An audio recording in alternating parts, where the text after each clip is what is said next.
ಎಲ್ಲರಿಗೂ welcome to my YouTube channel Vidya's lifestyle vlog. ನಾನು ನಿಮ್ಮ ಪ್ರೀತಿಯ ವಿದ್ಯೆ ಇವತ್ತಿನ ವ್ಲಾಗನ್ನ ಶುರು ಮಾಡ್ತಾ ಇದ್ದೀನಿ. ಬೆಳಿಗ್ಗೆ ಇವತ್ತು ಎದ್ದೇಳೋದು ಸ್ವಲ್ಪ ಲೇಟ್ ಆಯಿತು, 5 ಕಾಲು ಆಗಿಬಿಟ್ಟಿತ್ತು. ಹೋದ ವಾರ ಎಲ್ಲ ನಾನು ಸ್ವಲ್ಪ ಒಂದು 4:15ಗೆಲ್ಲ ಎದ್ದೇಳೋದಕ್ಕೆ ಟ್ರೈ ಮಾಡ್ತಾಯಿದ್ದೆ. ಸ್ಟಾರ್ಟಿಂಗ್ 2 ಡೇಸ್ ಕಷ್ಟ ಆಯಿತು, ಆಮೇಲೆ ನನಗೆ ಅಭ್ಯಾಸ ಆದಂಗೆ ಆಯಿತು. ನನಗೆ ಆ ಟೈಮ್ಗೆ ಬೇಗನೆ ಎಚ್ಚರ ಕೂಡ ಆಗ್ತಾಯಿತ್ತು. ಈಗ ಸ್ವಲ್ಪ ತಲೆನೋವಿತ್ತು. ಏನಂದರೆ ನಮ್ಮ ಮನೆ ಹತ್ರ ಸುತ್ತಮುತ್ತ ಎಲ್ಲ ಮನೆಗಳು ಕಟ್ತಾ ಇದ್ದಾರೆ. ಅದು ಸೌಂಡು ವೀಡಿಯೋ ಮಾಡಿದ್ರು ವಾಯ್ಸ್ ಓವರ್ ಕೊಡೋಕ್ಕಾಗ್ತಾ ಇರಲಿಲ್ಲ. ಸೊ ಹಂಗಾಗಿ ವೀಡಿಯೋ ಕೂಡ ಮಾಡೋದಕ್ಕೆ ಹೋಗಿರಲಿಲ್ಲ. ಒಂದು 4-5 ದಿನ ಸುಮ್ಮನೆ ರೆಸ್ಟಲ್ಲಿ ಅನ್ನೋ ಥರ ಸುಮ್ಮನೆ ಆಗಿಬಿಟ್ಟಿದ್ದೆ. ವೀಡಿಯೋ ಮಾಡೋ ಮೂಡೇ ಇರಲಿಲ್ಲ. ಹಂಗಾಗಿ ಇನ್ನಿವತ್ತು ಪಲಾವ್ ಮಾಡೋಣ ಅಂತ ಅಂದ್ಕೊಂಡಿದ್ದೀನಿ. ಅಂದರೆ ದಮ್ ಕಟ್ಟಿ ಬಿರಿಯಾನಿ ಮಾಡ್ತಾರಲ್ಲ ಆ ಟೈಪಲ್ಲಿ ಮಾಡಬೇಕು ಅಂತ. ನನ್ನ ಫ್ರೆಂಡ್ ಹೇಳಿದ್ದು, ಈ ಥರನೂ ಮಾಡ್ಬೋದಾ ಅಂತ ಅನ್ನಿಸ್ತು. ಅಂದರೆ ಪಾತ್ರೆಲಿ ಮಾಡ್ತಾಯಿಲ್ಲ, ನಾನು ಕುಕ್ಕರಲ್ಲಿನೇ ಮಾಡ್ತಾಯಿದ್ದೀನಿ. ವಿಷಿಲ್ ಕೂಗ್ಸೋ ಆಗಿಲ್ಲ, ಎಲ್ಲ ಮಾಮೂಲಿ ಪಲಾವ್ ಮಾಡೋ ಥರನೇ ಮಾಡಿ ಅದೊಂದು ಸೌಂಡ್ ಬರುತ್ತೆ, ಆವಾಗ ಆಫ್ ಮಾಡ್ಕೋಬೇಕು. ಫಸ್ಟ್ ಟೈಮ್ ನಾನು ಟ್ರೈ ಮಾಡ್ತಾ ಇರೋದು, ಹೇಗೆ ಬರುತ್ತೆ ಅಂತ ನೋಡ್ತೀನಿ. ನನಗೇನಂತ ಅಂದರೆ ಯಾರಾನ ಏನಾನ ಒಂದು ಹೇಳಿದ್ರೆ ಅದನ್ನು ನಾನು ಕೂಡ ಟ್ರೈ ಮಾಡಬೇಕು ಅನಿಸುತ್ತೆ. ಈಗ ಪಲಾವ್ ಆಗ್ಬೋದು, ರೈಸ್ ಬಾತ್ ಆಗ್ಬೋದು, ಉಪ್ಪಿಟ್ಟೆ ಆಗ್ಬೋದು, ಒಬ್ಬೊಬ್ಬರು ಒಂದೊಂದು ಥರ ಮಾಡ್ತಾರೆ. ಎಲ್ಲ ನಾವು ಮಾಡ್ದಂಗೆ ಮಾಡಲ್ಲ, ಅವ್ರು ಮಾಡೋ ಮೆಥಡ್ಗಳು ಬೇರೆ ಇರುತ್ತೆ, ಐಟಮ್ಗಳು ಸ್ವಲ್ಪ ಚೇಂಜಸ್ಸಲ್ಲಿ ಇರುತ್ತೆ. ಸೊ ಹಂಗಾಗಿ ನಂಗೆ ಅದೇನಾನ ಇಷ್ಟ ಆದರೆ ಅದು ಕೂಡ ಟ್ರೈ ಮಾಡ್ತೀನಿ. ಹೇಗೆ ಬರುತ್ತೆ ಏನು ಅಂತ ಅದೊಂಥರ ನನಗಿಷ್ಟ ಆ ಥರ ಎಲ್ಲ ಟ್ರೈ ಮಾಡೋದಕ್ಕೆ. ಸೊ ಹಂಗಾಗಿ ಮಾಡ್ತಾಯಿರ್ತೀನಿ. ಇನ್ನು ಇವತ್ತು ಪಲಾವ್ಗೆ ಅಂತ ಸ್ವಲ್ಪ ಎಲ್ಲ ವೆಜಿಟೇಬಲ್ಸ್ ಎಲ್ಲ ಕಟ್ ಮಾಡಿ ಏನೇನು ಬೇಕು ಎಲ್ಲ ರೆಡಿ ಮಾಡಿ ಇಟ್ಕೊಳ್ತಾ ಇದ್ದೆ. ಇನ್ನು ನಾನು ಈ ಥರ ಬಟಾಣಿ ಸೀಸನ್ ಇರುತ್ತಲ್ಲ, ಆವಾಗ ಬಟಾಣಿ ಎಲ್ಲ ಜಾಸ್ತಿ ತಂದು ಅದನ್ನೆಲ್ಲ ಸುಲಿದ್ಬಿಟ್ಟು ಈ ಥರ ಬಾಕ್ಸಲ್ಲಿ ಸ್ಟೋರ್ ಮಾಡಿ ಇಟ್ಕೊಳ್ತೀನಿ. ಇದು 1 ವರ್ಷ ಕೂಡ ನಾವು ಇಡ್ಬೋದು. ಫ್ರೀಝನ್ದು ಬರುತ್ತಲ್ಲ ಅದೇ ಥರನೇ ಇರುತ್ತೆ. ಅದು ಮನೇಲೇ ಕೂಡ ಮಾಡ್ಕೊಬೋದು, ಅಷ್ಟೊಂದು ದುಡ್ಡು ಕೊಟ್ಟು ಅಲ್ಲಿಂದ ತರೋ ಅವಶ್ಯಕತೆ ಇಲ್ಲ. ನಾನು ಇದು ಸೀಸನಲ್ಲಿ ಮಾಡಿರೋ ಅಂಥದ್ದು. ಸೊ ನೋಡಿ ಇನ್ನು ಎಷ್ಟು ಚೆನ್ನಾಗಿದೆ. ಬಟ್ ಆದರೆ ಐಸ್ ಗಡ್ಡೆ ಥರ ಆಗ್ಬಿಟ್ಟಿರುತ್ತೆ ಅಷ್ಟೇ, ಫ್ರೀಝರಲ್ಲಿ ಇಟ್ಟಿರ್ತೀವಲ್ಲ ಹಾಗಾಗಿ ಗಟ್ಟಿ ಆಗಿಬಿಟ್ಟಿರುತ್ತೆ.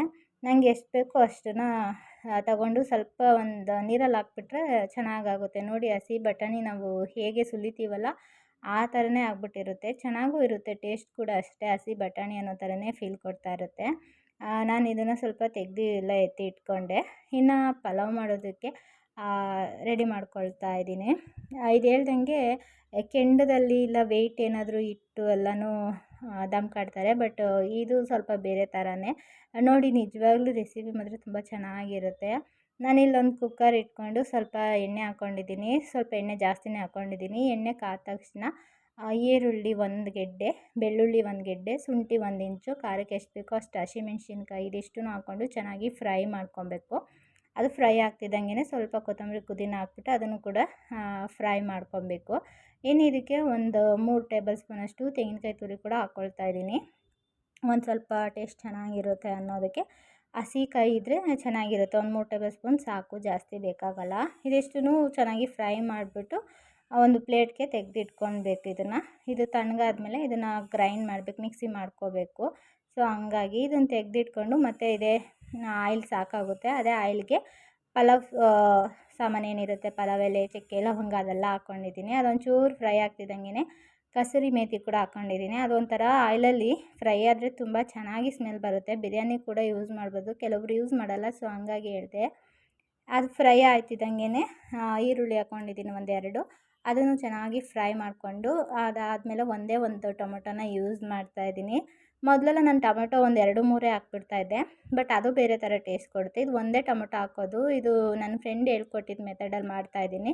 ಸೊ ಹಂಗಾಗಿ ಅವ್ರು ಏನು ಹಾಕ್ತಾರೆ ಅದನ್ನೇ ನಾನು ಹಾಕಿ ಮಾಡ್ತಾಯಿದ್ದೀನಿ. ಒಂದೇ ಟೊಮೊಟೊ ಸಾಕು. ಟೊಮೊಟೊ ಸ್ವಲ್ಪ ಫ್ರೈ ಆಗ್ತಿದ್ದಂಗೆ ಕಟ್ ಮಾಡಿ ಇಟ್ಕೊಂಡಿದ್ದಂಥ ವೆಜಿಟೇಬಲ್ಸ್ ಎಲ್ಲನೂ ಹಾಕ್ಕೊಂಡು ಚೆನ್ನಾಗಿ ಫ್ರೈ ಮಾಡ್ಕೋಬೇಕು. ನಾನಿಲ್ಲಿ ಬೀನ್ಸು, ನೌಕಲ್ಲು, ಕ್ಯಾರೆಟು, ಒಂದೇ ಒಂದು ಕ್ಯಾಪ್ಸಿಕಮ್ ತೊಗೊಂಡಿದ್ದೀನಿ. ಇಷ್ಟ ಆಗಲಿಲ್ಲ ಅಂದರೆ ಕ್ಯಾಪ್ಸಿಕಮ್ ಹಾಕ್ಕೊಳ್ಳಿಲ್ಲ ಅಂದರೂ ನಡೆಯುತ್ತೆ. ಸೊ ನಮ್ಮ ಮನೇಲಿ ಎಲ್ಲರೂ ತಿಂತಾರೆ, ಹಂಗಾಗಿ ಕ್ಯಾಪ್ಸಿಕಮ್ ಕೂಡ ಯೂಸ್ ಮಾಡಿಕೊಂಡು ವೆಜಿಟೇಬಲ್ಸ್ನೆಲ್ಲನೂ ಸಣ್ಣ ಉರಿಲಿ ಚೆನ್ನಾಗಿ ಅದನ್ನು ಫ್ರೈ ಮಾಡ್ಕೊಬೇಕು. ಇಲ್ಲಾಂದರೆ ಒಂದು 5 ನಿಮಿಷ ಫ್ರೈ ಮಾಡ್ಕೋಬೇಕು. ಅಷ್ಟರಲ್ಲಿ ತಣ್ಣಗಾಗಿತ್ತು. ಮಸಾಲ ಕೂಡ ನಾನು ಗ್ರೈಂಡ್ ಮಾಡ್ಕೊಳ್ಳೋಣ ಅಂತ ಇದನ್ನು ಕೂಡ ಗ್ರೈಂಡ್ ಮಾಡ್ಕೊಳ್ತಾ ಇದ್ದೀನಿ. ಇನ್ನು ನಾನು ಲಾಸ್ಟ್ ವ್ಲಾಗಲ್ಲಿ ಹೇಳ್ದಂಗೆ ನನಗೆ ಇದೊಂದು ಮಿಕ್ಸಿ ಜಾರ್ ತುಂಬ ಇಷ್ಟ. ನೋಡಿ ಇದನ್ನು ಆನ್ ಮಾಡಿ ನಾನು ಬೇರೆ ಕೆಲಸ ಕೂಡ ಮಾಡ್ಕೊತಾ ಇರ್ಬೋದು. ಇದ್ರ ಪಾಡಿಗೆ ಇದು ಆಗ್ತಾ ಇರುತ್ತೆ, ತೊಂದರೆ ಏನಿಲ್ಲ. ಚೆನ್ನಾಗಿದೆ, ನನಗೆ ಒಂಥರ ಇಷ್ಟ ಆಯಿತು ಅದು. ಮತ್ತು ಚಿಕ್ಕದಾಗೂ ಕೂಡ ಇದೆ, ನಾವು ಕ್ಯಾರಿ ಕೂಡ ಮಾಡ್ಬೋದು ಹಂಗಾಗಿ. ಇನ್ನು ಈ ಕಡೆ ಪಲಾವೆಲ್ಲನೂ ಅದು ತರಕಾರಿ ಎಲ್ಲ ಚೆನ್ನಾಗಿ ಫ್ರೈ ಆಗಿತ್ತು. ಇವಾಗ ನಾನು ಕ್ಯಾಪ್ಸಿಕಮ್ ಹಾಕ್ಕೊಂಡೆ, ಯಾಕಂದರೆ ಅದು ಬೇಗ ಬೆಂದೋಗ್ಬಿಡುತ್ತೆ. ತರಕಾರಿ ಆದರೆ ಎಣ್ಣೆ ಸ್ವಲ್ಪ ಹುರಿದ್ರೆ ಅದೊಂಥರ ಟೇಸ್ಟ್ ಚೆನ್ನಾಗಿರುತ್ತೆ. ಕ್ಯಾಪ್ಸಿಕಮ್ ಹಾಕಿ ಒಂದು ಸುತ್ತು ತಿರುಗಿಸ್ಬಿಟ್ಟು ಏನು ರುಬ್ಬಿ ಇಟ್ಕೊಂಡಿದ್ವಲ್ಲ ಮಸಾಲ, ಅದನ್ನು ಹಾಕ್ಬಿಟ್ಟು ಚೆನ್ನಾಗಿ ಒಂದು ನಿಮಿಷ ಅದು ಹಸಿ ಸ್ಮೆಲ್ಲೆಲ್ಲ ಹೋಗೋವರೆಗೂ ಫ್ರೈ ಮಾಡ್ಕೋಬೇಕು. ಈರುಳ್ಳಿ ಎಲ್ಲ ಫ್ರೈ ಮಾಡಿರೋದ್ರಿಂದ ಅದೇನು ಹಸಿ ಸ್ಮೆಲ್ ಇರಲ್ಲ. ಸ್ವಲ್ಪ ಚೆನ್ನಾಗಿ ವೆಜಿಟೇಬಲ್ಸ್ ಜೊತೆಗೆ ಮಿಕ್ಸ್ ಆಗಬೇಕು ಅನ್ನೋದಕ್ಕೆ ಒಂದು ಸ್ವಲ್ಪ ಹುರ್ಕೋಬೇಕು.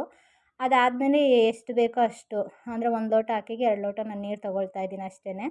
ಇನ್ನು ನಾನು ಮಿಕ್ಸಿ ಜಾರಲ್ಲಿ ಎಲ್ಲ ನೀಟಾಗಿ ತೊಗೊಂಡು ವೇಸ್ಟ್ ಮಾಡೋಕ್ಕೆ ಹೋಗಲ್ಲ, ಅದನ್ನೆಲ್ಲ ನೀರಿಗೆ ಹಾಕ್ಕೊಳ್ತೀನಿ ಮಸಾಲೆ ಎಲ್ಲ ಇರುತ್ತೆ ಅಂತ.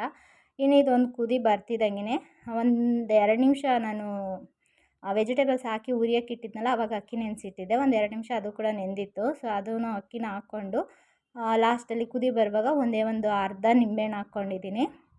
ನಿಂಬೆಹಣ್ಣು ಹಾಕಿ ಜಸ್ಟ್ ಹಿಂಗೆ ತಿರುಗಿಸ್ಬೇಕು. ನೋಡಿ ಇವಾಗ 3/4 ಭಾಗ ರೈಸ್ ಆಗಿಬಿಟ್ಟಿದೆ. ಅದು ನೋಡೋದಕ್ಕೆ ಗೊತ್ತಾಗುತ್ತೆ. 1-2 ಸಾರಿ ಸೈಡಿಂದ ತೆಗೆದ್ರೆ 3/4 ಭಾಗ ರೈಸ್ ಆಗಿದೆ. ಇವಾಗ ಅದು ಒಂದೇ ಒಂದು ಸ್ಪೂನ್ ತುಪ್ಪ ಹಾಕ್ಬಿಟ್ಟು ಜಸ್ಟ್ ಕುಕ್ಕರ್ ಕ್ಲೋಸ್ ಮಾಡಿ ಇಡಬೇಕು ಒಂದು 5 ನಿಮಿಷ. ಅದು ಒಂಥರ ಸೌಂಡ್ ಬರುತ್ತೆ, ಅಂದರೆ ವಿಶಿಲ್ ಕೂಗಿಸ್ಬಾರ್ದು. ಸ್ವಲ್ಪ ಅದು ಸ್ಟೀಮ್ ಥರನೇ ಆಗುತ್ತೆ. ಒಂದು ಮೀಡಿಯಮ್ ಫ್ಲೇಮಲ್ಲಿ ಇಟ್ಬಿಟ್ರೆ ಅದು ಒಂದು ಕೂಗೋ ಥರ ಸೌಂಡ್ ಬರೋದಕ್ಕೂ ಮೊದಲಿಗೆ ಆಫ್ ಮಾಡಿಬಿಡ್ಬೇಕು. ವಿಜಿಲೆಲ್ಲ ಕೂಗ್ಸೋಕ್ಕೆ ಹೋಗಬಾರ್ದು. ವಿಜಿಲ್ ಕೂಗ್ಸಿದ್ರೆ ಮೆತ್ತಗಾಗ್ಬಿಡುತ್ತೆ. ದಮ್ ಬಿರಿಯಾನಿ ಥರ ಟೇಸ್ಟು ಬರೋಲ್ಲ, ಮತ್ತು ಅದು ಮೆತ್ತಗಾದಂಗೆ ಆಗಿಬಿಡುತ್ತೆ ಸ್ವಲ್ಪ. ಈ ಥರ ಮೆಥಡಲ್ಲಿ ಮಾಡೋದ್ರಿಂದ ಮಸಾಲ ಎಲ್ಲ ಫುಲ್ಲು ರೈಸ್ಗೂ ಇಟ್ಕೊಂಡಿರುತ್ತೆ, ತುಂಬ ಚೆನ್ನಾಗಿರುತ್ತೆ. ಸೊ ಹಂಗಾಗಿ ಸಣ್ಣ ಉರಿ ಮಾಡಿ ಇದನ್ನ ಇಟ್ಟಿದ್ದೆ. ಇದು ಇಟ್ಟಮೇಲೆ ನಾವು ಅಲ್ಲೇ ಇರಬೇಕಾಗುತ್ತೆ, ಯಾಕಂದರೆ ಅದು ಸುಯಿ ಅನ್ನೋದಕ್ಕೂ ಆಫ್ ಮಾಡಬೇಕಲ್ವ, ವಿಜಿಲ್ ಬರಬಾರ್ದು. ಸೊ ಹಂಗಾಗಿ ನಾನು ಇಟ್ಟ ತಕ್ಷಣ ಇಲ್ಲಿರೋ ಕೆಲಸಗಳ್ನೆಲ್ಲನೂ ಮುಗಿಸ್ಕೊಳ್ತಾ ಇದ್ದೆ. ಇನ್ನು ನಾನು ಆಫ್ ಮಾಡಿ ಅದು ಪ್ರೆಷರ್ ಏನಿರುತ್ತಲ್ಲ ಆ ಪ್ರೆಷರಲ್ಲಿನೇ ಅದು ಕುಕ್ ಆಗಿಬಿಟ್ಟಿರುತ್ತೆ. ಆಫ್ ಮಾಡಿದ್ದೆ, ವಿಜಿಲ್ ಏನೂ ಕೂಗಿಸ್ಲಿಲ್ಲ. ಇವಾಗ ನೋಡಿ ಚೆನ್ನಾಗಾಗಿದೆ. ಇಲ್ಲಿರೋದೆಲ್ಲ ಬರೀ ಬಟಾಣಿ ಅಷ್ಟೇ, ಮಸಾಲ ಎಲ್ಲ ಏನೂ ಇಲ್ಲ. ಫುಲ್ಲು ಮಸಾಲ ಎಲ್ಲ ಪಲಾವು ಚೆನ್ನಾಗಿ ಇಟ್ಕೊಂಡಿದೆ. ಜೊತೆಗೆ ಅದು ಏನು ತಳ ಕೂಡ ಹತ್ತಿರಲಿಲ್ಲ. ನಾನೆಲ್ಲೋ ತಳ ಹತ್ಬಿಡುತ್ತೇನೋ ಅಂತೆಲ್ಲ ನನಗೂ ಸ್ವಲ್ಪ ಫೀಲ್ ಇತ್ತು. ಸೊ ಏನಿಲ್ಲ, ಫುಲ್ ನಾವು ದಮ್ ಕಟ್ಟಿ ಹಿಂಗೆ ಮಾಡ್ತೀವಲ್ಲ ಪಾತ್ರೆಯಲ್ಲಿ, ಅದೇ ಟೈಪೇ ತುಂಬ ಚೆನ್ನಾಗಿ ಬಂದಿತ್ತು ಕುಕ್ಕರಲ್ಲಿ. ಈಗ ಅದಕ್ಕೆ ನಾನು ತೋರಿಸ್ತಾ ಇದ್ದೀನಿ, ಎಲ್ಲ ಕಡೆ ಮಿಕ್ಸ್ ಮಾಡ್ತಾಯಿದ್ದೀನಿ. ಆದರೆ ಚೆನ್ನಾಗಿ ಕೂಡ ಮಿಕ್ಸ್ ಆಗಿತ್ತು ಆಲ್ರೆಡಿ. ರೈಸೇ ಬೇರೆ ಮಸಾಲನೇ ಬೇರೆ ಆಗಿರಲಿಲ್ಲ, ತುಂಬ ಚೆನ್ನಾಗಿತ್ತು. ಮತ್ತು ತಳ ಕೂಡ ಹತ್ತಿರಲಿಲ್ಲ, ಫುಲ್ಲು ಹುಡಿಯಾಗಾಗಿದೆ.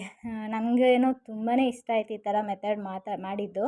ಇನ್ನು ಸ್ವಲ್ಪ ಬಿಸಿ ಹಂಗೆ ಇರಲಿ ಅಂದ್ಬಿಟ್ಟು ತೆಗೆದಿಟ್ಕೊಳ್ತಾ ಇದ್ದೆ. ಅಷ್ಟರಲ್ಲಿ ಮೊಸರು ಬಜ್ಜಿ ಮಾಡೋದಕ್ಕೆ ಅಂತ ಅದನ್ನು ಕೂಡ ಎಲ್ಲ ರೆಡಿ ಮಾಡ್ಕೊಳ್ತಾ ಇದ್ದೀನಿ.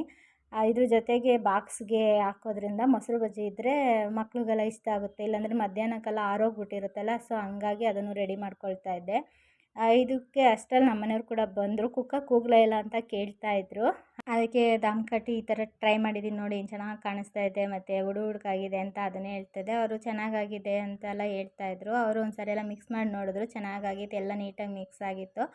ಇನ್ನು ಇವತ್ತಿನ ವ್ಲಾಗ್ ಕೂಡ ಇಷ್ಟೇ ಫ್ರೆಂಡ್ಸ್, ಇಲ್ಲಿಗೆ ಎಂಡ್ ಮಾಡ್ತೀನಿ. ಇನ್ನು ಇವತ್ತಿನ ವ್ಲಾಗ್ ನಿಮ್ಗೆ ಸ್ವಲ್ಪ ಆದರೂ ಇಷ್ಟ ಆಗಿದ್ದರೆ ಪ್ಲೀಸ್ ಒಂದು ಲೈಕ್ ಮಾಡಿ, ಹಾಗೆ ಚಾನಲ್ನ ಸಬ್ಸ್ಕ್ರೈಬ್ ಮಾಡ್ಕೊಳ್ಳಿ. ಹೇಗಿತ್ತು ಅಂತ ಕಮೆಂಟ್ ಮಾಡಿ. ಈ ಮೆಥಡಲ್ಲಿ ನೀವು ಕೂಡ ಪಲಾವ್ ಮಾಡಿ, ತುಂಬ ಚೆನ್ನಾಗಿ ಆಗಿರುತ್ತೆ.